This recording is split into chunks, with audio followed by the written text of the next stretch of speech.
سامعین کرام، آپ سن رہی ہیں ایک دلچسپ اردو کہانی جس کا نام ہے تاریخ کائنات کے مسافر۔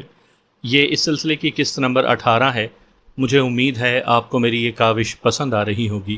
آپ نے اگر ابھی تک میرا چینل کہانی گھر سبسکرائب نہیں کیا تو ابھی میرے چینل کو سبسکرائب کر کے بیل نوٹیفیکیشن آن کر لیجئے تاکہ آنے والی ہر نئی کہانی کی اطلاع بر وقت آپ تک پہنچ سکے۔ وہ جسم ایک لڑکی کا تھا جس کے پہلو سے خون ابل رہا تھا۔ وہ لڑکی بہت گہرے گہرے سانس لے رہی تھی۔ فلک شیر پھرتی سے اپنی گردن سے رومال کھول کر لڑکی کے زخم پر کسنے لگا تھا۔ ایک لمحے کے اندر یہ اندازہ ہو گیا تھا کہ زخم گولی کا ہی ہے جو لڑکی کے داہنے پہلو سے گزر کر دوسری جانب نکل گئی تھی۔ البتہ اس موقع پر جب کہ فلک شیر اپنی یہ تمام کارروائی کر رہا تھا، شیران نے اپنی رائفل سنبھال لی تھی اور چوکنی نگاہوں سے چاروں اطراف کا جائزہ لے رہا تھا۔ وہ یہ اندازہ لگا رہا تھا کہ کسی چٹان کی آڑ سے کوئی دشمن فائرنگ کرنے کی کوشش کرے تو وہ کیسے بچ سکتے ہیں۔ بہرحال اب کوئی آواز تو نہیں آئی تھی، لیکن کیا کہا جا سکتا تھا؟ کوئی آس پاس موجود ہی ہو۔ کہیں سے کوئی ایسی سنسناہٹ سنائی نہیں دے رہی تھی۔ اس ویرانے میں اگر کوئی گھوڑے سوار آیا ہوتا تو دونوں کو خبر ضرور ہو جاتی۔ پھر یہ کہ دشمن کہاں ہے؟ لیکن اس وقت ان سوالوں پر غور کرنے کا موقع بالکل نہیں تھا۔ لڑکی کی زندگی کے بارے میں معلومات حاصل کر کے اس کی جان بچانے کی کوشش کرنی چاہیے تھی۔ اس دوران فلک شیر اپنی سی تمام کارروائیوں میں مصروف تھا۔ اس نے قرب و جوار سے تھوڑی سی گھاس توڑ کر زخم پر رکھ کر اس پر اپنا رومال کس دیا۔ اس دوران شیران نے پانی کا برتن گھوڑے کی زین سے نیچے اتارا اور اس کی چھاگل کا ڈھکن کھول کر چھاگل لڑکی کے منہ سے لگا دی۔ پانی کی نمی محسوس کر کے لڑکی نے اپنی خشک زبان باہر نکال دی۔ فلک شیر نے اس کی گردن میں ہاتھ ڈال کر اس کا سر اونچا کیا تاکہ لڑکی بآسانی پانی پی لے۔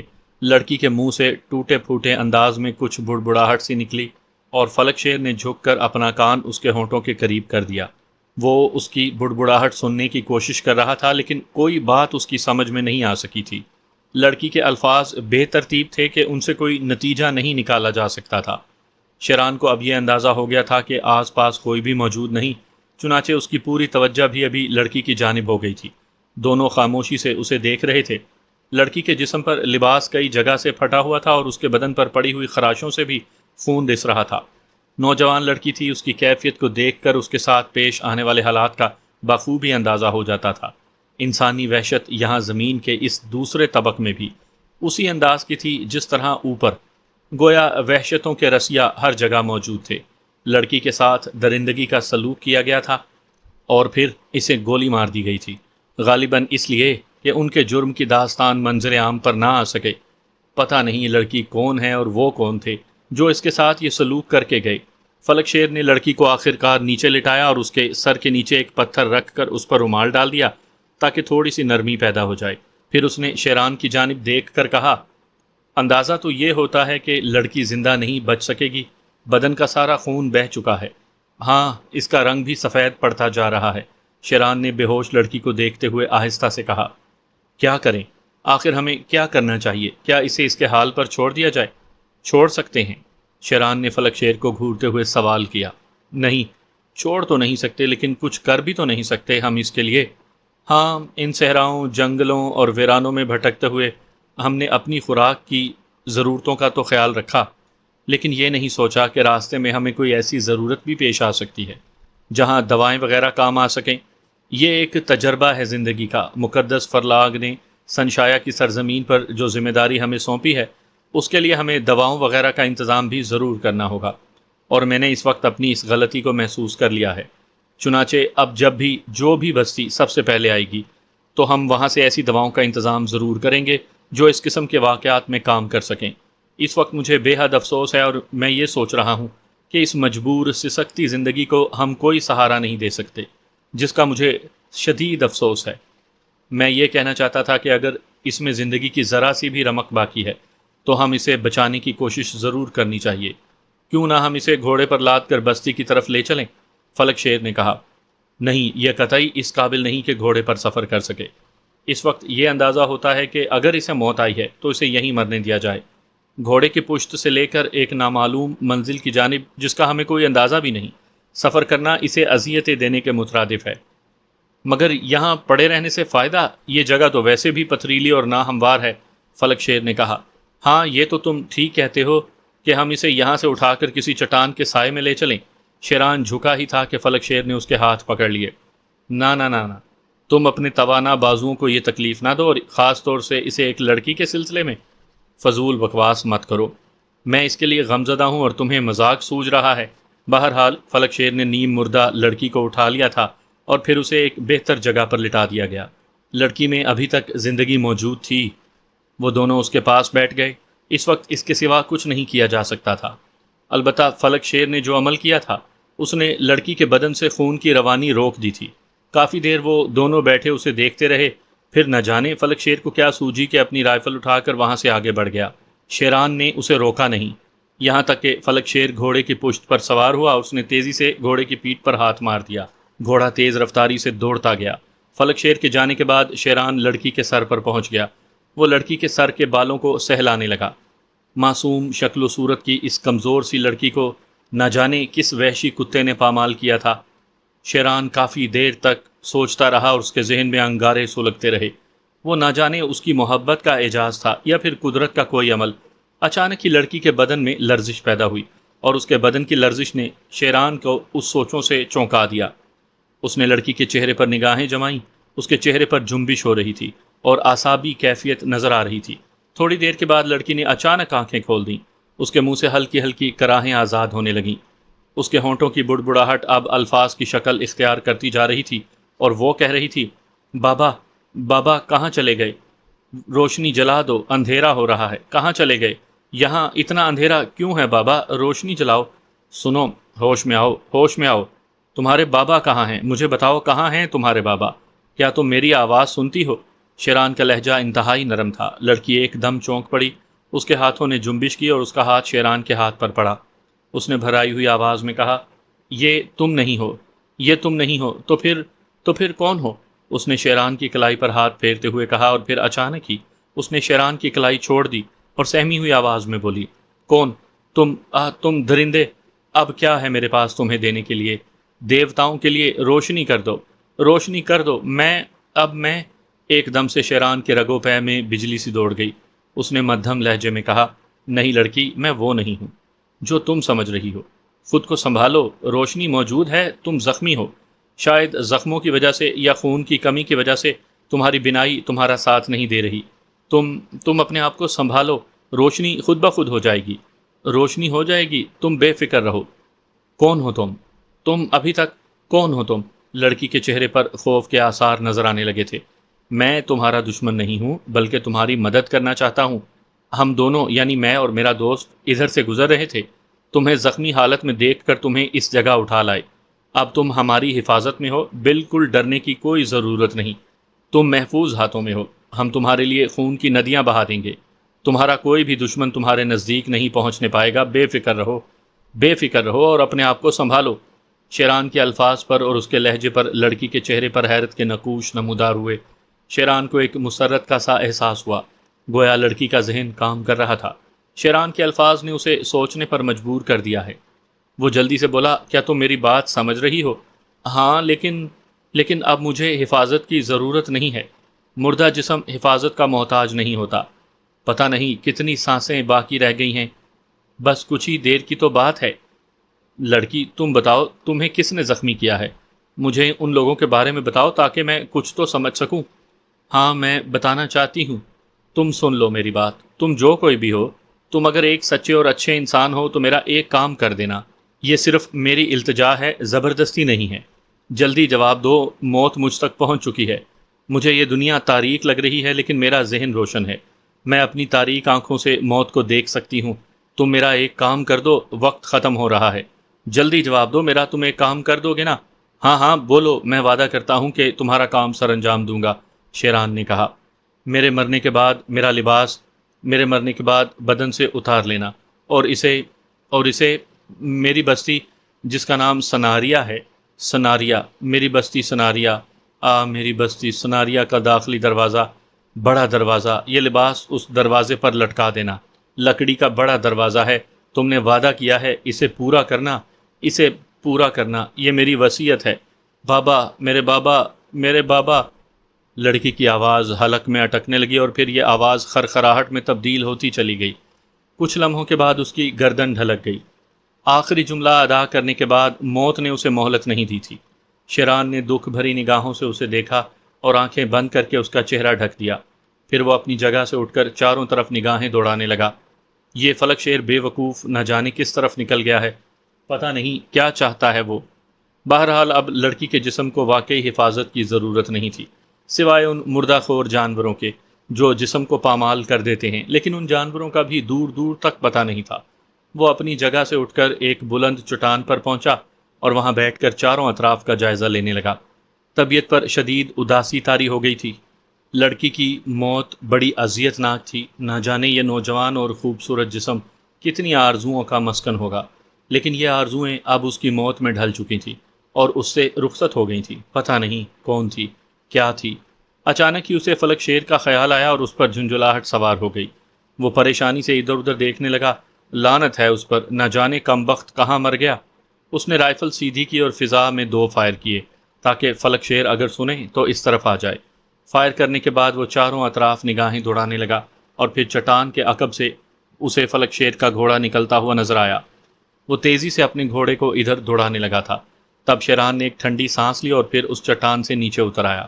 فلک شیر تھوڑی دیر کے بعد اس کے قریب پہنچ گیا تھا۔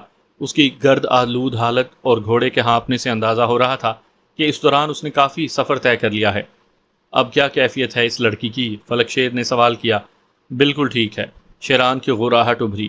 اس غراہٹ میں بھیڑیوں جیسی درندگی تھی۔ فلک شیر نے چونک کر شیران کو دیکھا۔ شیران کی آنکھیں سرخ ہو رہی تھیں اور ان میں چیتے جیسی درندگی موجود تھی۔ ہونٹ بھینچے ہوئے تھے۔ اس وقت وہ شیران نہیں بلکہ ایک جنگلی درندہ لگ رہا تھا۔ فلک شیر نے اسے اس نئے روپ میں دیکھا اور ایک لمحے کے لیے سہم کر رہ گیا۔ تاہم کچھ دیر کے بعد شیران کی آواز ابھری۔ کہاں غائب ہو گئے تھے تم بے وقوف؟ ان لوگوں کی تلاش میں جنہوں نے لڑکی کے ساتھ یہ سلوک کیا تھا، فلک شیر نے مدھم لہجے میں کہا۔ ملے؟ شیران غرایا۔ نہیں، لیکن ان کے بارے میں مختصر سی معلومات حاصل ہوئی ہیں۔ کیسی معلومات؟ شیران نے سوال کیا۔ ایک بکریاں چرانے والا ان مشرقی پہاڑیوں کے سمت بکریاں چرا رہا تھا۔ اس نے یہاں سے چند افراد کو گزرتے ہوئے دیکھا تھا۔ کہتا تھا کہ وہ کالکے تھے۔ کالکے؟ ہاں، یہ لوگ اوپر کی زمین والوں کو کالکے ہی کہتے ہیں۔ لیکن اور کچھ معلوم ہوا؟ ہاں، اس نے کہا کہ وہ ان کالکوں کو جانتا ہے۔ ان کی تعداد 6 تھی اور یہ 6 کے 6 گربان کے ساتھی تھے۔ گربان ایک جرائم پیشہ آدمی ہے اور انسانوں کی خرید و فروخت کا کام کرتا ہے۔ گربان کا گروہ یہاں بہت ہی خوف کی نگاہوں سے دیکھا جاتا ہے۔ یہ گروہ کیا پورا قبیلہ ہے جس نے علاقے میں اپنی رہائش اختیار کی ہوئی ہے، اور اس کا کام ہی یہی ہے کہ نوجوان لڑکیوں کو اور مردوں کو یہ اٹھا اٹھا کر لے جاتا ہے اور پھر انہیں فروخت کر دیتا ہے۔ گربان، ہم اپنی زبان میں اسے بردہ فروش کہیں گے۔ شیران کی آواز ابھری۔ ہاں یقیناً۔ اور کیا معلوم ہوا اس چرواہے سے؟ یہی کہ 6 کال کے ادھر سے گزرے اور مشرقی پہاڑیوں کی جانب گئے۔ گربان بھی انہی مشرقی پہاڑیوں میں رہتا ہے۔ ٹھیک، مشرقی پہاڑیوں کی جانب۔ ویسے ان کا کوئی باقاعدہ قبیلہ یا بستی ہے جس کے بارے میں بھی کچھ معلومات حاصل ہوئی ہیں؟ بالکل وہی تو میں بتا رہا تھا کہ یہاں سے تھوڑے فاصلے پر ایک بستی ہے جس کا نام سناریا ہے۔ یہ بستی یہاں کی قریب ترین بستی ہے۔ چرواہا بھی اسی بستی کا رہنے والا تھا۔ سناریا؟ شیران کے منہ سے مدھم سی آواز نکلی۔ پھر اس نے کہا، لڑکی نے بھی تو بستی کا نام یہی بتایا تھا۔ کیا اور کچھ معلوم ہوا اس چرواہے سے؟ شیران نے فلک شیر کا کوئی جواب دیے بغیر کہا۔ نہیں، بس ایک بے وقوف سا آدمی تھا، انتہائی عجیب، خوفزدہ بھی تھا، اسی لیے تفصیل نہیں بتا سکا۔ کالکوں کا نام لینے کے بعد اس کے بدن پر ایک لرزش سی طاری ہو گئی تھی، اور پھر وہ اس طرح گھٹنوں میں سر دے کر بیٹھ کر کانپنے لگا تھا جیسے اسے سردی سے بخار آ گیا ہو۔ فلک شیر نے کہا اور ہنس پڑا، لیکن شیران نے اس کی ہنسی کا کوئی جواب نہیں دیا تھا۔ شیران کی اس وقت جو کیفیت ہو رہی تھی اس سے فلک شیر کو ایک عجیب سا احساس بھی ہو رہا تھا۔ اس نے مدھم لہجے میں کہا، شیران، بالکل اسی طرح کانپ رہا تھا وہ جیسے اس وقت میرا دل تمہیں دیکھ کر کانپنے کو چاہ رہا ہے۔ میں ذرا لڑکی کو دیکھ لوں، کیا وہ ابھی تک بے ہوش ہے؟ ہاں، اس طرح کہ وہ کبھی ہوش میں نہیں آئے گی۔ شیران کے لہجے میں اداسی تھی۔ فلک شیر چونک کر اسے دیکھنے لگا۔ پھر اس نے سرسراتی ہوئی آواز میں پوچھا، مر گئی؟ ہاں، شیران نے آہستہ سے جواب دیا، اور فلک شیر کا چہرہ ایک لمحے کے لیے اداسی کا شکار ہو گیا۔ پھر اس نے آہستہ سے کہا، مجھے پہلے ہی اندازہ تھا اور اسی لیے اس کے سلسلے میں زیادہ بھاگ دوڑ نہیں کی میں نے۔ میں دیکھ سکتا ہوں اسے؟ آؤ۔ شیران نے کہا، اور دونوں اس جگہ پہنچ گئے جہاں وہ بے بس لڑکی مردہ کیفیت میں پڑی تھی۔ فلک شیر اسے دیکھنے لگا، پھر اس نے کہا، بہرحال یہ دیویوں اور دیوتاؤں کے مذہب سے تعلق رکھتی ہے، لیکن ہم پر جو فرض عائد ہوتا ہے اسے ہم ضرور پورا کریں گے۔ کیا مطلب؟ اسے دفن کرنا ہوگا۔ ہاں آؤ۔ اور پھر اس چٹان سے تقریباً 50 گز دور ایک جگہ منتخب کر کے انہوں نے یہ فیصلہ کیا کہ یہاں گڑھا کھودا جائے۔ زمین نرم تھی، چنانچہ انہوں نے ایک جگہ نشان لگایا اور گڑھا کھودنے کے لیے کوئی نوکیلی لکڑی تلاش کی جانے لگی۔ لکڑی سے گڑھا کھودنا آسان کام نہیں تھا، وہ بھی اس چٹانی سرزمین پر، لیکن بہرحال دو دیوانے ایک جذبے کے تحت کام کر رہے تھے، چنانچہ یہ مشکل کام بآسانی ہونے لگا۔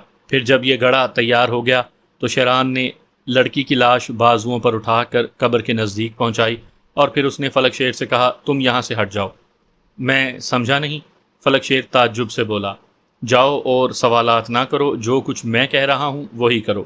شیران کا لہجہ اتنا سفاک تھا کہ فلک شیر وہاں سے پیچھے ہٹ گیا، لیکن یہ بات اس کی سمجھ میں نہیں آئی تھی کہ شیران نے اپنے آپ کو لڑکی کا حقدار کیسے سمجھ لیا۔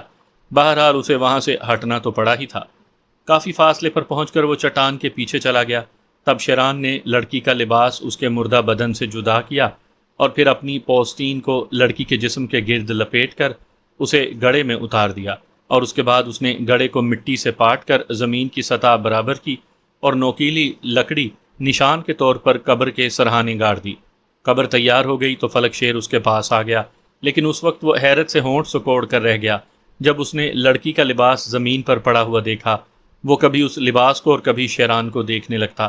شیران نے اس کی حیران نگاہوں کا مطلب سمجھ کر گردن ہلائی تو فلک شیر نے کہا، تمہاری پوستین کہاں ہے؟ اور یہ لباس، میرا مطلب ہے کہ کیا تم نے لڑکی کو بے لباس؟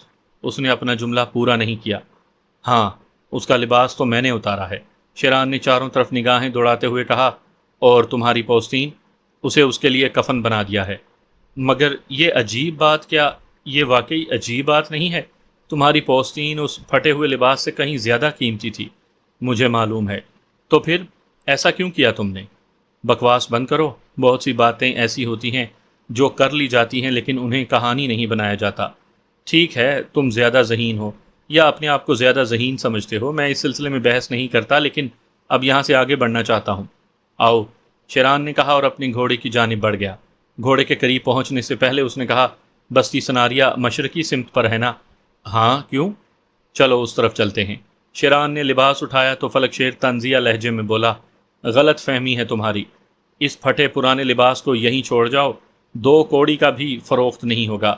شیران نے اس کی بات کا کوئی جواب نہیں دیا، لڑکی کے لباس کو لپیٹا اور اپنے گھوڑے کی پشت پر سوار ہو گیا۔ بہرحال اس کے بعد فلک شیر کو بھی اپنا گھوڑا اس کے ساتھ آگے بڑھانا پڑا تھا۔ ان دنوں شیران کے ساتھ رہ کر وہ شیران کی فطرت کو اچھی طرح سمجھ گیا تھا۔ اسے اندازہ ہو گیا تھا کہ وہ اگر چڑھایا گیا تو خطرناک ہو جائے گا، چنانچہ لباس کا مسئلہ اس نے ابھی خاموشی سے ہی چھوڑ دیا تھا، اس وقت تک کہ جب تک شیران خود اس کے بارے میں نہ بتائے۔ ان کے گھوڑے سفر کرتے رہے اور فلک شیر شیران کی کیفیت کا جائزہ لیتا رہا۔ اس نے شیران کو ایسی کیفیت میں کبھی نہیں دیکھا تھا۔ شیران بالکل خاموش تھا، لیکن اس کی گہری کالی سیاہ آنکھوں میں عقاب کی آنکھوں جیسی چمک پیدا ہو گئی تھی، اور اس کے چہرے پر ایک عجیب سی درندگی بڑھ گئی تھی۔ گداز ہونٹ ایک دوسرے میں پیوست تھے۔ فلک شیر کو اس کے اس رویے سے شدید الجھن ہو رہی تھی۔ وہ شخص جو بڑی سے بڑی بات کی پرواہ نہیں کرتا ہو، ایک لڑکی کی موت سے اس قدر متاثر ہو گیا ہے، فلک شیر کی سمجھ میں نہیں آ رہا تھا۔ چنانچہ کافی دیر تک خاموشی اختیار کرنے کے بعد اس نے کہا، حیرت کی بات ہے مقدس فرلاگ نے جو ذمہ داریاں ہم لوگوں کے سپرد کی ہیں، ہم اس میں سے اب تک کتنی ذمہ داریاں پوری کر چکے ہیں؟ شیران نے چونک کر فلک شیر کو دیکھا، پھر بولا، کیا کہنا چاہتے ہو؟ صرف اتنی سی بات کہ اب تک ہم صرف کہانیاں ہی سنتے رہے ہیں۔ تو کیا کرنا چاہیے ہمیں؟ کچھ نہیں، میرا مطلب ہے صرف بولنے کے لیے بولتے ہو، کوئی کام کی بات نہیں کرتے۔ کام کی بات کروں تو تم اس پر توجہ نہیں دو گے۔ مثلاً؟ شیران نے سوال کیا۔ مثلاً ہم میں اور گھوڑوں میں کیا فرق ہے؟ فلک شیر نے پوچھا۔ گھوڑے بھی شاید یہی سوچتے ہوں گے، شیران بولا۔ میں کچھ اور سوچ رہا تھا۔ کیا؟ وہ یہ کہ اگر ہم سمندر کے راستے زمین کے اوپری طبق سے بھی رابطہ کریں تو کیا حرج ہے؟ ویسے میں تو یہ دیکھنا چاہتا تھا کہ میری سرزمین کی خواتین کس قسم کی ہیں۔ عشق و محبت کے معاملے میں ان میں اور اوپر کی دنیا کی خواتین میں کیا فرق ہے؟ کیا کہا جا سکتا ہے، مجھے بھی اس سلسلے میں کوئی تجربہ نہیں۔ تجربہ کرنا تو چاہیے نا، تم چاہو تو میں نے تو تمہیں نہیں روکا نا، ایک بار پھر سے اجازت دو۔ اجازت دے سکتا ہوں لیکن ہر کام تہذیب کے دائرے میں ہونا چاہیے۔ برادرم، کیا اوپر کی دنیا کی لڑکیاں تہذیب کے دائرے میں عشق کرنے دیا کرتی تھی؟ مطلب یہ ہے کہ پہلے تو تجربے کے طور پر پانسا پھینکا جاتا ہے، جواب میں یا جوتا لے کر پیچھے دوڑنے لگتی ہیں یا پھر مسکرا دیتی ہیں۔ اب یہاں تو ابھی تک یہ تجربہ ہی نہیں کرنے دیا تم نے، کرنا چاہو گے تو میں منع نہیں کروں گا، شیران نے کہا، اور فلک شیر نے محسوس کیا کہ اس کی بکواس سے شیران کافی حد تک بہتر کیفیت میں آ گیا ہے۔ اچانک ہی اس نے کہا، تم بستی سناریا دیکھ کر آئے ہو نا؟ ارے کس بے وقوف نے کہا؟ تم نے کہا تھا کہ کسی بستی کے آثار یعنی وہ چرواہا وغیرہ۔ ہاں بس چرواہے تک پہنچا تھا، بستی نہیں دیکھی، لیکن میرا خیال ہے کہ اب بستی زیادہ دور نہیں۔ انہوں نے تا حد نظر نگاہیں دوڑائیں، وسیع و عریض میدان نگاہوں کے سامنے پھیلا تھا۔ شیران نے ایک گہری ٹھنڈی سانس لی اور خاموش ہو گیا۔ فلک شیر نے کچھ دیر خاموش رہنے کے بعد کہا، وہ لڑکی تو خیر قتل ہو گئی، ہمیں اس کے بارے میں کچھ بھی تو معلوم نہیں ہو سکا، لیکن تم بستی سناریا جا کر اس کے سلسلے میں کوئی کارروائی کرنے کا ارادہ رکھتے ہو؟ ابھی تھوڑی دیر پہلے ہی تم کہہ رہے تھے کہ مقدس فرلاق کے فرمان کے مطابق ہم نے کیا کیا ہے۔ اوہو، گویا تمہارا مطلب ہے کہ کالکوں کا نام بھی سامنے آ چکا ہے۔ ظاہر ہے بستی سناریا جا کر کالکوں کے بارے میں کچھ پتہ چلے گا، مگر کالکے تو اوپر کے رہنے والے تمام لوگ ہوا کرتے ہیں۔ لڑکی کے قاتلوں کو تلاش کریں گے، شیران نے کہا، مگر پھر انہیں عبرتناک سزا دی جائے گی۔ کیا ہم ایسا کر سکیں گے؟ جو کچھ بھی ہوگا دیکھا جائے گا، اس سلسلے میں بحث کرنے سے کوئی فائدہ نہیں ہے۔ فلک شیر بھی خاموش ہو گیا۔ ان کے گھوڑوں کی رفتار تیز ہو گئی تھی اور وہ مشرق کی جانب بڑھے چلے جا رہے تھے۔ مشرقی پہاڑیاں نزدیک آتی جا رہی تھیں، پھر ایک جگہ گہرائیوں میں انہوں نے بکریوں اور بھیڑیوں کو چرتے دیکھ کر گردن ہلائی اور اس طرف چل پڑے۔ اس دوران مکمل خاموشی طاری رہی، یہاں تک کہ انہیں دور سے بستی سناریا کے آثار نظر آنے لگے۔ جوں جوں وہ آگے بڑھتے گئے، بستی نمایاں ہونے لگی۔ یہاں زیادہ تر مکانات لکڑی کے بنے ہوئے تھے۔ داخلی فصیل میں ایک تکون دروازہ بنا ہوا تھا جو کافی بلند تھا۔ دروازے کی محراب سے لوہے کا ایک مضبوط کنڈا لٹکا ہوا تھا۔ انہوں نے گھوڑوں کی رفتار سست کر دی۔ کیا خوبصورت بستی ہے، اچانک شیران کے منہ سے نکلا، مہذب اور خوشنما۔ یقیناً یہ مکانات لکڑی سے بنے ہوئے ہیں، لیکن پہاڑی پتھروں سے بھی کافی کام لیا گیا ہے، فلک شیر نے کہا، لیکن شیران نے مزید کوئی تبصرہ نہیں کیا۔ کچھ اور آگے بڑھے تو لوہے کے کنڈے کے بالکل ہی قریب ایک چھوٹا سا زینہ بنا ہوا تھا، جو دروازے کی دیوار میں بڑی مہارت سے بنایا گیا تھا۔ درمیان میں لٹکنے والے کنڈے کو دیکھ کر یہی تاثر بیدار ہوتا تھا کہ شاید سزائے موت کے مجرم اس کنڈے میں لٹکائے جاتے ہوں گے، اور یہی اس بستی میں داخل ہونے کا واحد دروازہ تھا۔ شیران نے دور ہی سے اندازہ لگا لیا تھا کہ گھوڑے کی پشت پر کھڑے ہو کر اس کے ہاتھ کنڈے تک پہنچ سکتے ہیں یا نہیں۔ بہرحال وہ دونوں رفتار سست کر کے آہستہ آہستہ آگے بڑھتے گئے۔ فلک شیر کے فرشتوں کو بھی اندازہ نہیں تھا کہ شیران ایسی کوئی حرکت کرنا چاہتا ہے، لیکن جو ہی وہ دونوں داخلی دروازے کے درمیان میں پہنچے، شیران نے اچانک گھوڑے کی باگیں کھینچ لی۔ فلک شیر چونکہ اس سے 2 قدم پیچھے تھا، اس لیے اسے بھی شیران کے ساتھ ہی رکنا پڑا تھا۔ اس نے سوالیہ نگاہوں سے شیران کو دیکھا تو شیران نے کہا، کچھ لمحے انتظار کرنا ہے۔ کیوں، خیریت ہے؟ اس لڑکی کی وصیت پوری کرنا چاہتا ہوں، شیران نے لاپرواہی سے کہا۔ کیا کنڈے میں لٹک کر فریاد کرو گے یا اس کے دشمنوں کو اس کنڈے میں لٹک کر للکارو گے؟ فلک شیر نے طنزیہ انداز میں کہا۔ دیکھتے جاؤ، شیران نے کہا، اور پھر اس نے گھوڑے کی پشت پر بیٹھے بیٹھے لڑکی کا خون آلود لباس اپنے صفی تھیلے سے نکالا اور اسے اپنے داہنے ہاتھ میں پکڑ کر گھوڑے کی پیٹھ پر کھڑا ہو گیا۔ فلک شیر اسے تعجب بھری نگاہوں سے دیکھ رہا تھا۔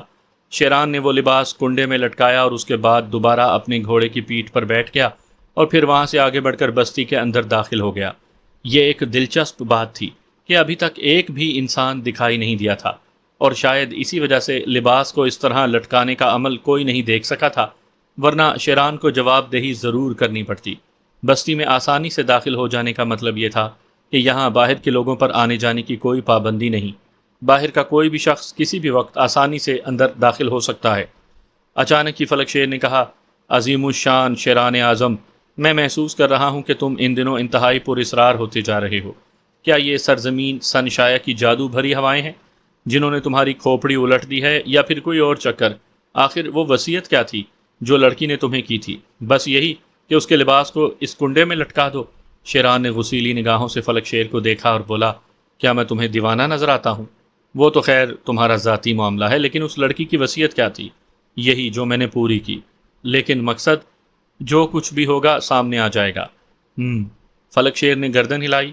اب وہ بستی کے ایک ایسے علاقے میں پہنچ گئے جہاں انہیں انسان نظر آنے لگے تھے، لیکن وہاں کے لوگ ہر آنے جانے والے سے لاپرواہ نظر آتے تھے۔ کون آیا کون گیا انہیں شاید اس سے دلچسپی نہیں تھی۔ بچے، بوڑھے، عورتیں، سب کسی نہ کسی کاموں میں مصروف تھے۔ بازار چھوٹے چھوٹے تھے لیکن ان میں ضروریات زندگی کا سارا سامان موجود تھا۔ وہ آگے بڑھتے چلے گئے۔ آخر کار وہ ایک ایسی جگہ پہنچے جسے ہوٹل کہا جا سکتا تھا۔ یہاں تک پہنچنے میں انہیں کسی خاص رہنمائی کی ضرورت نہیں تھی۔ داخلی راستہ سیدھا اس ہوٹل کی طرف آتا تھا۔ وہ بستی میں داخل ہو کر ناک کی سیدھ میں ہی چلے آئے تھے۔ سرزمین سنشایا کے بارے میں خیر شیران تو اچھی طرح جانتا تھا، لیکن فلک شیر کے لیے بعض جگہیں بڑی اجنبی سی ہوا کرتی تھیں۔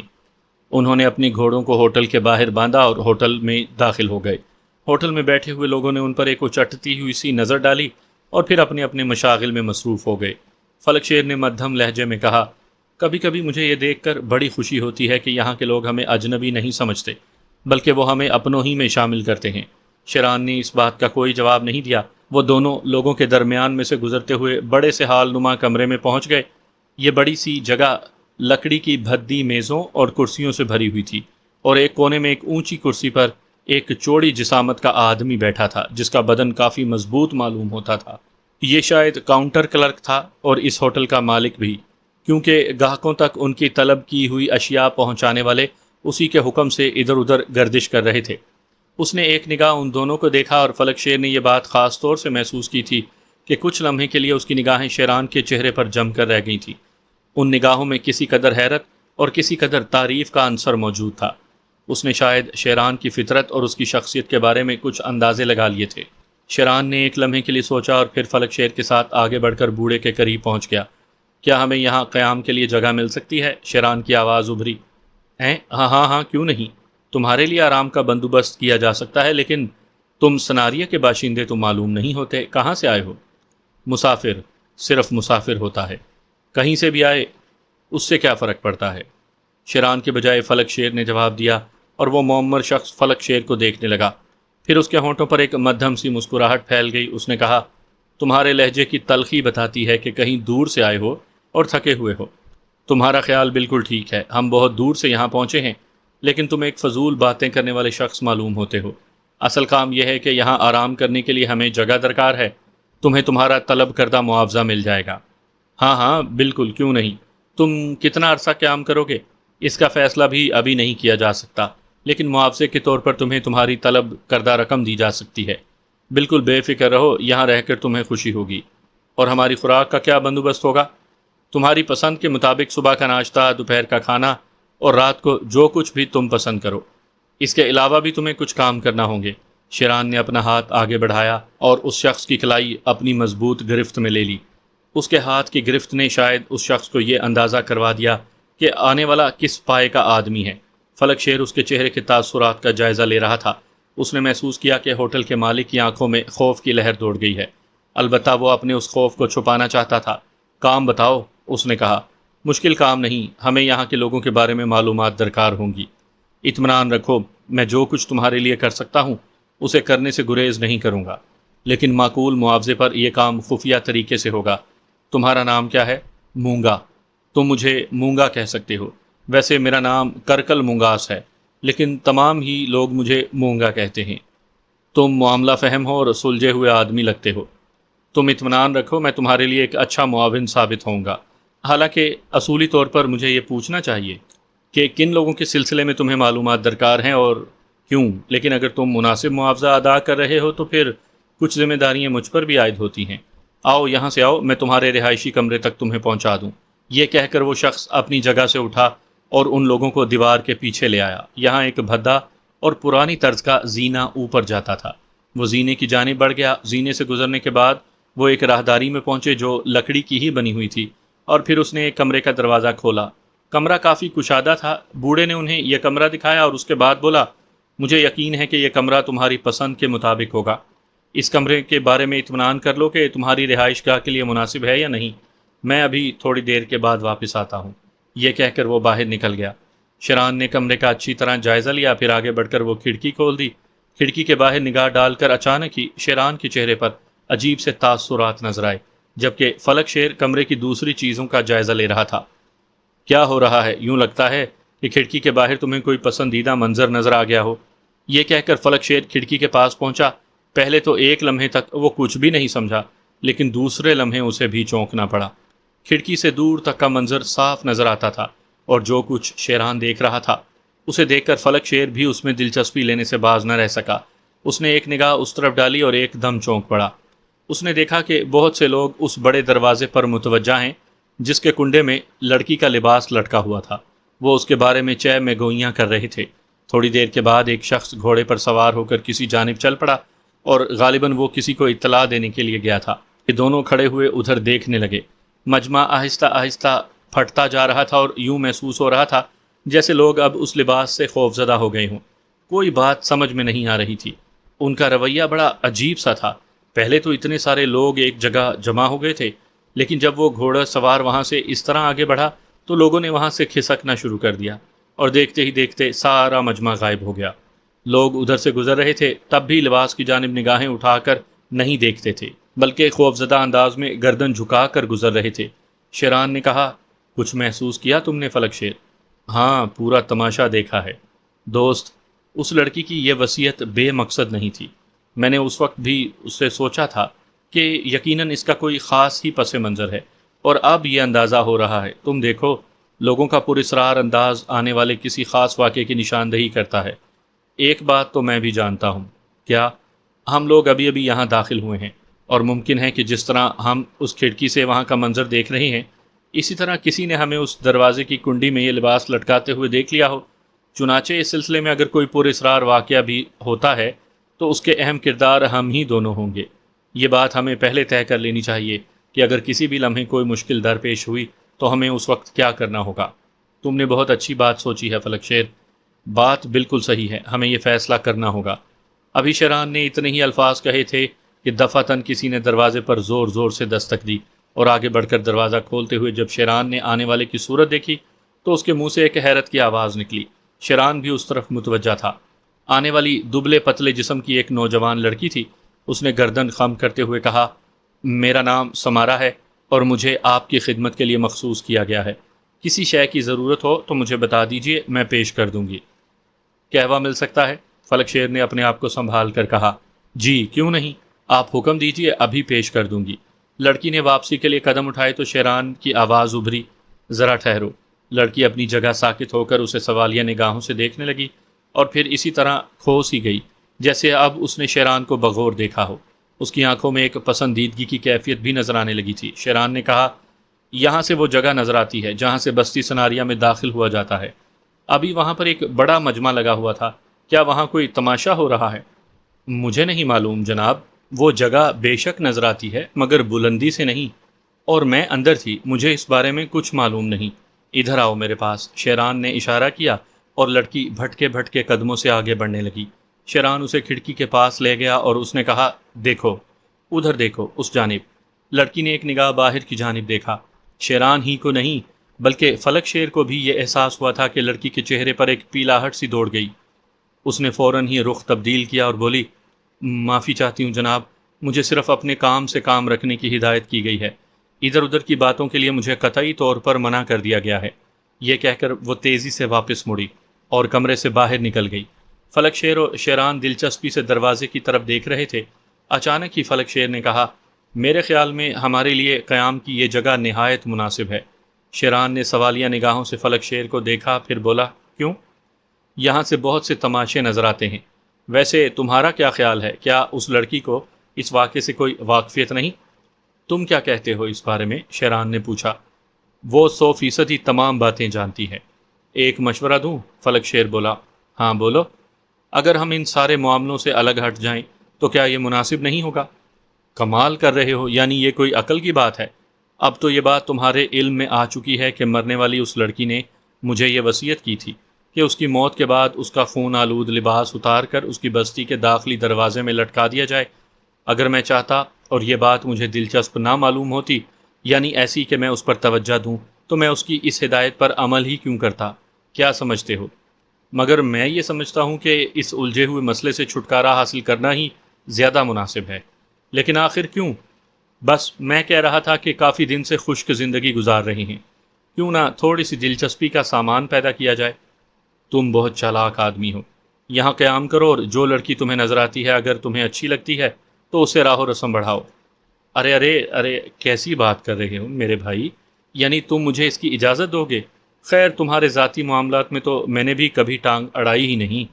اگر تم اپنے طور پر سیر و تفریح کرنا چاہتے ہو اور حسن و عشق کی سرزمین میں اپنے لیے کوئی مقام بنانا چاہتے ہو تو مجھے بھلا اس پر کیا اعتراض؟ ٹھیک ہے، میں اس بارے میں ذرا غور کروں گا۔ اور اس کے علاوہ ہم مقدس فرلاح کے حکم پر باہر نکلے ہیں، واقعات تلاش نہیں کریں گے، لیکن یہ واقعات ہم تک پہنچے تو ہم اس کے سلسلے میں کچھ نہ کچھ ضرور کریں گے۔ کیا سمجھے؟ ہمارا کام اس کے علاوہ اور ہے کیا؟ بات تو بالکل ٹھیک ہے، چلو جو کچھ بھی ہوگا دیکھا جائے گا، فلک شیر نے کہا، اور پھر وہ اس کمرے میں اپنی دوسرے کام کرتے رہے۔ البتہ بار بار جا کر کھڑکی کے قریب باہر کے مناظر دیکھ لینا ان کا محبوب مشغلہ بن گیا تھا۔ پھر جب لڑکی قہوے کے برتن لے کر کمرے میں داخل ہوئی تو فلک شیر کھڑکی کے پاس ہی کھڑا ہوا تھا۔ اس نے قہوے کے پیالے ان کے سامنے رکھے اور گردن جھکا کر واپس چلی گئی۔ اس کے چہرے پر خوف کے آثار صاف دکھائی دے رہے تھے اور اس خوف نے شیران کو سوچنے پر مجبور کر دیا تھا۔ یقیناً یہ خوف بے معنی نہیں ہے، گویا کسی خاص کیفیت کا انتظار کرنا پڑے گا، لیکن کیا لڑکی نے مرتے وقت جو وصیت کی تھی وہ ایک مذاق نہیں ہو سکتا تھا؟ خون آلود لباس وہاں لٹکے رہنا کسی نہ کسی رد عمل کا مظہر ضرور ہوگا۔ بہرحال ان دونوں نے قہوہ پینا شروع کر دیا۔ فلک شیر دلچسپی کی خاطر قہوے کا پیالہ لے کر کھڑکی کے قریب پہنچ گیا۔ شیران کو بھی اس سے دلچسپی پیدا ہوئی، اس نے بھی وہی عمل کیا۔ وہ اب بھی لوگوں کو آس پاس سے گزرتا دیکھتے رہے۔ لوگوں کا انداز کچھ عجیب سا تھا، ایسے لگتا تھا جیسے وہ بستی کے دروازے پر لٹکے ہوئے خون آلود لباس کو قریب سے دیکھنا چاہتے تھے، لیکن کسی خوف نے انہیں ایسا کرنے سے باز رکھا ہوا تھا۔ پھر زیادہ دیر نہیں گزری تھی کہ ایک تبدیلی رونما ہوئی۔ ایک طرف سے کچھ مدھم آوازیں ابھریں جو ان کے کانوں تک پہنچ رہی تھیں، اور پھر انہوں نے ایک بوڑھے شخص کو دیکھا جو اپاہج تھا اور اپنے جسم کو گھسیٹتا ہوا اس طرف آ رہا تھا۔ وہ اپنے ہاتھوں اور پیروں کی مدد سے زمین پر چوپایوں کی طرح راستہ طے کر رہا تھا۔ تھوڑی ہی دیر کے بعد وہ اس دروازے کے قریب پہنچ گیا اور اس کے بعد اس نے دروازے کے ستون سے سر پٹخ پٹخ کر دھاڑیں مارنا شروع کر دیں۔ اس کے رونے اور بلکنے کی آوازیں یہاں تک آ رہی تھیں۔ وہ زار و قطار رو رہا تھا اور اس کی حالت انتہائی دردناک تھی۔ اچانک ہی شیران کی آنکھوں میں ایک چمک سی نمودار ہوئی، جیسے وہ اپنی مطلوبہ چیز کو تلاش کرنے کی کوشش میں کامیاب ہو گیا تھا۔ اسے یقین ہو گیا تھا کہ یہی مرنے والی بد نصیب لڑکی کا باپ ہے۔ چنانچہ اس نے قہوے کا پیالہ وہیں زمین پر رکھا اور فلک شیر کی جانب متوجہ ہوا، جو ابھی تک بغور اس بوڑھے کو دیکھ رہا تھا۔ شیران کے چہرے پر سنجیدگی طاری تھی۔ اس نے کہا، میں نیچے جا رہا ہوں۔ ارے سنو، رکو تو صحیح، ادھر دروازے کی جانب تم چاہو تو ادھر آ جانا۔ یہ کہہ کر شیران برق رفتاری سے کمرے سے باہر نکل گیا، لیکن اب فلک شیر اس سے پیچھے نہیں رہ سکتا تھا۔ چنانچہ وہ بھی شیران کے پیچھے دوڑ پڑا۔ وہ سمجھ گیا تھا کہ اب اس معاملے میں دخل اندازی سے شیران کو دنیا کی کوئی طاقت نہیں روک سکتی۔ چنانچہ وہ بھی شیران کا تعاقب کرتا ہوا تیزی سے آگے بڑھنے لگا۔ دونوں ہوٹل سے باہر نکل کر اس بوڑھے کی جانب دوڑنے لگے تھے۔ وہ دیکھ رہے تھے کہ کافی فاصلے پر لوگ موجود ہیں، لیکن کوئی اس بوڑھے کے قریب نہیں آ رہا تھا۔ وہ وہاں موجود تھے اور یوں لگ رہا تھا جیسے وہ اس سارے عمل سے کترانا چاہتے ہوں۔ بہرحال یہ انداز صاف دیکھا جا سکتا تھا، ان کے چہرے پر ہمدردی کے آثار تھے۔ پھر ان دونوں کو بوڑھے کے پاس جاتے ہوئے دیکھ کر کچھ لوگوں نے آپس میں باتیں کی، لیکن ان میں سے کسی کی ہمت نہیں ہوئی تھی کہ وہ ان کے قریب پہنچتا۔ فلک شیر اور شیران اس کے پاس پہنچ گئے۔ شیران نے بوڑھے کو سہارا دیا اور اسے بازوؤں سے پکڑ کر ستون کے قریب سے ہٹایا۔ بوڑھے کی پیشانی خون آلود ہو گئی تھی، خون بہہ بہہ کر اس کے چہرے اور داڑھی کو تر کر رہا تھا۔ شیران نے اس کے کندھے پر ہاتھ رکھا اور اسے تھوڑا سا پیچھے ہٹایا۔ پھر فلک شیر نے دیکھا کہ کچھ لوگ جو ابھی تک دور کھڑے تھے آہستہ آہستہ اپنی جگہ سے ہلے اور ان کے قریب پہنچنے لگے۔ دیکھتے ہی دیکھتے کافی افراد ان کے قریب پہنچ گئے۔ انہوں نے شیران کے گرد گھیرا ڈال دیا۔ فلک شیر نے فاصلہ اتنا کم نہ ہونے دیا کہ وہ شیران کے بالکل قریب آ جائیں۔ ادھر شیران بوڑھے پر جھکا اسے بغور دیکھ رہا تھا۔ بوڑھے کے دونوں پیر مضبوط پٹیوں سے کسے ہوئے تھے اور ان سے جگہ جگہ سے خون رس رہا تھا۔ شیران نے ہمدردی سے کہا، کیا بات ہے بابا، کیوں رو رہے ہو؟ جواب میں اس بوڑھے نے حسرت بھری نگاہوں سے اس لباس کی جانب دیکھا اور غمزدہ لہجے میں بولا، وہ کپڑے، کیا تم ان کپڑوں کو پہچانتے ہو؟ ہاں، یہ میری بچی، میری بیٹی، میری تمارا، وہ مغموم لہجے میں بولا۔ تم تمارا کیا کہتے ہو؟ کیا وہ تمہاری بیٹی تھی؟ جواب میں بوڑھا بلک کر گردن ہلانے لگا۔ شیران کے پورے بدن میں سرد لہریں دوڑ گئی تھیں۔ اس نے پھر کہا، یہ لباس تمہاری بیٹی کا ہے۔ ہاں، میری زندگی کی مالک، میری زندگی، میری تمارا، یہ اسی کا لباس ہے۔ مجھے کچھ لوگوں نے بتایا تھا کہ اس کا لباس بڑے دروازے پر لٹک رہا ہے۔ ہاں، میری بچی کہاں گئی وہ؟ کہاں ہے وہ؟ بوڑھا اس طرح رو رہا تھا کہ دیکھنے والوں کے دل پھٹے جا رہے تھے۔ شیران نے ایک لمحے تک سوچا، اس کے بعد آہستہ سے بولا، وہ اب کبھی واپس نہیں آئے گی بابا، وہ اب کبھی واپس نہیں آئے گی، وہ اس دنیا سے جا چکی ہے۔ کیا؟ بوڑھے کے منہ سے ایک دل خراش چیخ نکلی اور اس نے مضبوطی سے شیران کے بازو پکڑ لیے۔ کیا کہہ رہے ہو تم؟ کیا کہہ رہے ہو؟ تمہیں کیسے معلوم؟ تم اسے کیسے جانتے ہو؟ تم ہی اس کے قاتل ہو؟ نہیں بابا، میں تمہاری تمارا کا قاتل نہیں، نہ ہی میں تمہاری بستی کا باشندہ ہوں۔ ہم تو سیاح ہیں، سفر کر رہے تھے کہ گولی چلنے کی آواز سنی اور جب قریب جا کر دیکھا تو تمہاری بیٹی مجھے زخمی حالت میں ملی۔ وہ موت کے قریب تھی اور میرے سامنے ہی اس نے دم توڑا، میں نے ہی اسے دفن کیا تھا۔ یہ سن کر بوڑھا روتے روتے ایک دم خاموش ہو گیا۔ اس کی آنکھوں میں ایک عجیب سی کیفیت ابھر آئی تھی۔ شیران نے ایک بار پھر اس کے پیروں کو ٹٹول کر دیکھا۔ بوڑھے کے پیروں کے نیچے سے خون رس رہا تھا، لیکن اب اس پر ہیجانی سی کیفیت طاری ہونے لگی تھی۔ وہ کچھ کہہ رہا تھا اور اس کے الفاظ شیران کی سمجھ میں نہیں آ رہے تھے۔ بوڑھے کی کیفیت بالکل نیم بے ہوش فرد کی سی ہو گئی تھی۔ شیران نے ایک بار پھر اسے بازوؤں کا سہارا دیا۔ خون کی ایک طویل لکیر اس راستے پر بنتی چلی آئی تھی جس پر سے وہ بوڑھا گھسیٹتا ہوا آیا تھا۔ شیران نے پھر بوڑھے کو ستون کے سہارے بٹھایا اور اسے بغور دیکھنے لگا۔ بوڑھے پر ایک ہذیانی کیفیت طاری تھی۔ وہ عجیب عجیب الفاظ منہ سے ادا کر رہا تھا جن کا مفہوم سمجھ میں نہیں آتا تھا۔ اچانک اس نے چونک کر آنکھیں کھولیں، شیران کو دیکھا اور چند لمحے دیکھتا رہا۔ پھر اس کے بعد وہ اپنے سر کو بار بار جھٹکنے لگا اور اپنی سرخ سرخ دھنسی ہوئی آنکھیں شیران کے چہرے پر گاڑتا ہوا بولا، کیا کہا تم نے جوان؟ کیا کہا تم نے جوان؟ میری تمارا کو تم نے دفن کر دیا؟ جیسا کہ میں تمہیں بتا چکا ہوں، ذرا یاد کرو، وہ مجھے اور میرے ساتھی کو ادھر پہاڑوں میں زخمی حالت میں ملی تھی اور اسے گولی مار دی گئی تھی۔ ہم اسے اٹھا لائے اور ایک محفوظ جگہ اسے رکھ کر اس کی جان بچانے کی کوشش کرنے لگے، لیکن اس کے جسم کا تمام خون بہہ چکا تھا۔ ہم یہ بھی نہیں جانتے تھے کہ وہ کون سی بستی سے تعلق رکھتی ہے۔ جب اسے ذرا سا ہوش آیا تو اس نے خود ہی بتایا کہ وہ سناریا کی رہنے والی ہے۔ اس نے مرنے سے پہلے وصیت کی تھی کہ اس کا خون آلود لباس اس کے جسم سے علیحدہ کریں اور بستی کے داخلی دروازے پر لٹکا دیا جائے۔ اس نے مجھ سے وعدہ لیا تھا اور میں نے اس سے وعدہ کر لیا تھا۔ اس کے بعد اس نے دم توڑ دیا۔ آخری وقت تک وہ بابا بابا یاد کرتی رہی تھی۔ ہم اسے دفن کرائے اور پھر میں نے حسب وعدہ اس کا لباس بڑے دروازے پر لٹکا دیا۔ شیران نے اسے سمجھایا، تو وہ تم ہو؟ ہاں، تم ٹھیک کہتے ہو، تمہاری پیشانی پر سچائی برس رہی ہے۔ اب کون ہے جو اس لباس کو دروازے سے اتارے؟ کس میں ہمت ہے؟ آہ، میں کیسا بد نصیب باپ ہوں، اس کا لباس بھی نہیں اتار سکتا۔ کاش میرے پاؤں ہوتے۔ تمہارے پیروں کو کیا ہوا ہے؟ شیران نے سوال کیا۔ توڑ دیے ان ظالموں نے مجھے میرے پیروں سے محروم کر دیا۔ انہی کے ظلم کا تو شکار ہوں میں۔ اچانک ہی بوڑھے کے جسم میں تشنج پیدا ہو گیا۔ اسی لمحے کچھ ہوا اور گولیوں کی تڑتڑاہٹ سنائی دی۔ فائروں نے شیران کے آس پاس کی زمین ادھیڑ دی اور شیران اچھل کر سیدھا کھڑا ہو گیا۔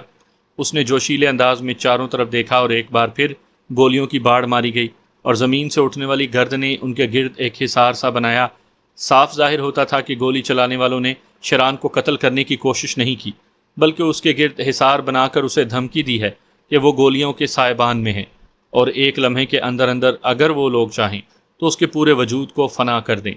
شیران نے فوراً ہی اپنے پستول نکال لیے اور پھر ایک دم اس سمت فائر کرنے لگا جس سمت سے اسے گولیوں کی باڑ کا اندازہ ہوا تھا۔ شاید حملہ آوروں میں سے کوئی زخمی ہوا تھا، کیونکہ ایک نے بے اختیار قسم کی چیخ ماری تھی اور وہاں موجود افراد چیختے ہوئے بھاگ کھڑے ہوئے تھے۔ ادھر فلک شیر نے بھی فوراً ہی اپنی رائفل سنبھالی اور اس سے فائرنگ کرتے ہوئے چیخنے لگا، او لعنت کے مارو، او بزدل کتو، رک جاؤ، لومڑی کی اولادو، بھاگتے کیوں ہو؟ بہادر ہو تو سینہ تان کر کھڑے ہو جاؤ۔ کتو، یہ تم ہی ہو جن کی وجہ سے ظلم اس قدر سینہ تان کر کھڑا ہوا ہے۔ میں کہتا ہوں رک جاؤ۔